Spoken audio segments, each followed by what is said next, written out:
Eu considero que o conceito de pluralismo é um conceito que necessita de ser discutido no espaço público e de ser percebido de uma forma que amplie, por assim dizer, a própria característica do conceito e o seu sentido.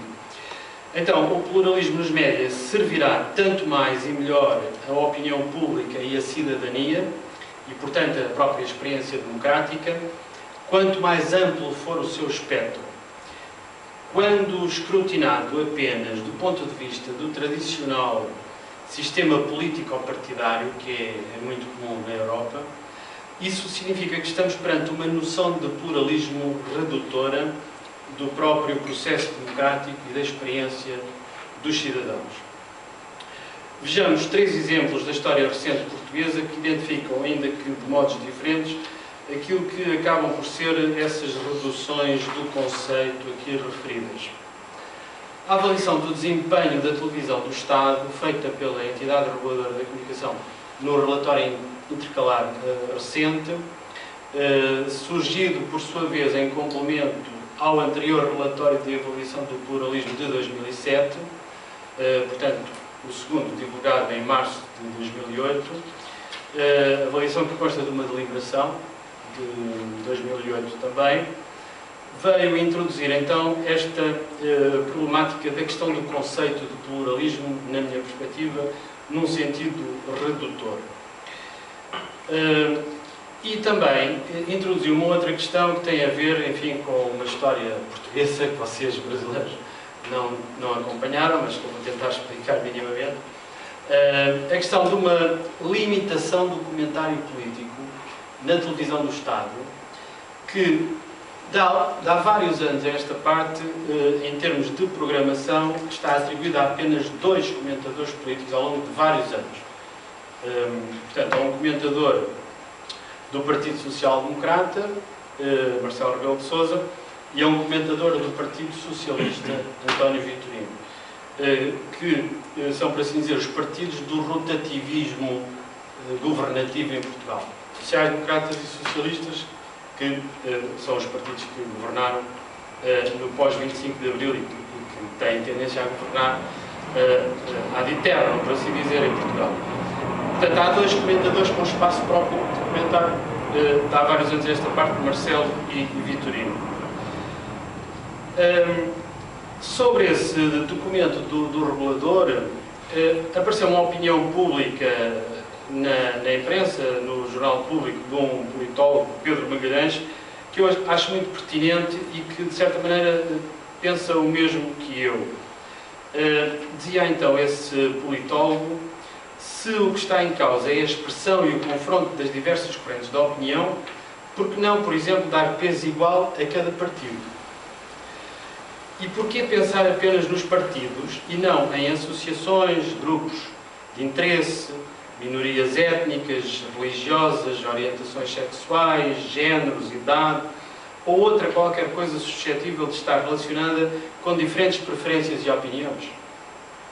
Espero que se perceba que estas perguntas são retóricas, que não defende qualquer um dos métodos anteriores, mas estas perguntas têm como objetivo demonstrar como o exercício é puramente arbitrário e como é simplista a interpretação adotada pela entidade reguladora do conceito de pluralismo político. Pedro Magalhães, no caso, o politólogo em causa, fazia também no artigo algumas sugestões aos reguladores, a mais importante das quais era justamente que repensassem o que significam pluralismo, rigor e imparcialidade, concluindo que a transformação dos noticiários e da informação não diária, em tempos de antena, entre comas, partidários, em tempos de antena partidários, impostos com critérios simplistas e arbitrários, não é certamente a resposta. Ela poderá até ter efeitos negativos sobre a qualidade dos conteúdos noticiosos, tornando-os anódinos e indiferenciados. Portanto, um comentário que problematizava o conceito de pluralismo. Sobre as reações dos reguladores à questão dos comentários políticos e da presença, digamos, dos diferentes partidos no espectro informativo e documentário político, houve um outro documento do anterior regulador, antes da ERC, portanto a Alta Autoridade para a Comunicação Social, que é uma deliberação de 25 de maio de 2005, portanto de há 4 anos, sobre uma queixa alegando violação do dever de pluralismo a propósito do programa de um comentador, então Marcelo Rebelo de Sousa, à mesma, no qual se expunha, digamos, o essencial, referindo ainda algumas falsas promessas do operador público que, de certa maneira, se mantêm ainda hoje. Portanto, nessa altura, em 2005, o regulador apreciava uma queixa de uma cidadã portuguesa contra a televisão do Estado, alegando essa violação do dever de pluralismo a propósito do programa de comentário político do Marcelo, do Partido Social Democrata, queixa, portanto, que entrou nesse órgão em fevereiro de 2005. A deliberação do regulador foi a seguinte: a considerar que, independentemente do facto daquele comentador ter o pleno direito de exprimir a sua opinião política, ser ele, com a sua inserção e carreira partidárias, o único comentador com um programa exclusivo na RTP. Naquela altura era o único que tinha programa. O que constitui uma violação por parte desta televisão pública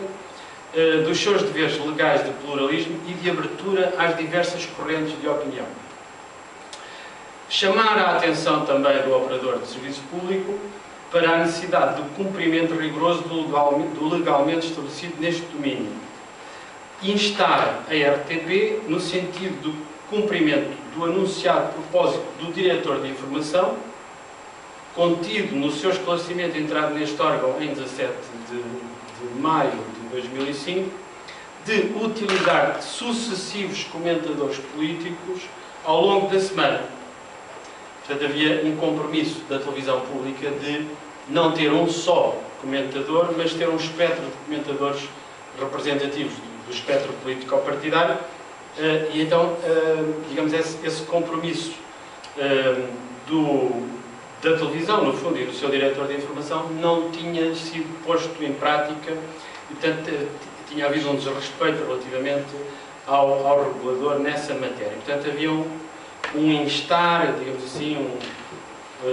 obrigar, por assim dizer, por parte do regulador, a que a televisão pública diversificasse o espectro de comentadores. Coisa que não foi feita na altura, digamos, até hoje ainda, de certa maneira, se mantém, apesar de haver um outro comentador. E agora há um novo espaço também, às sextas-feiras, que inovou um pouco nessa matéria.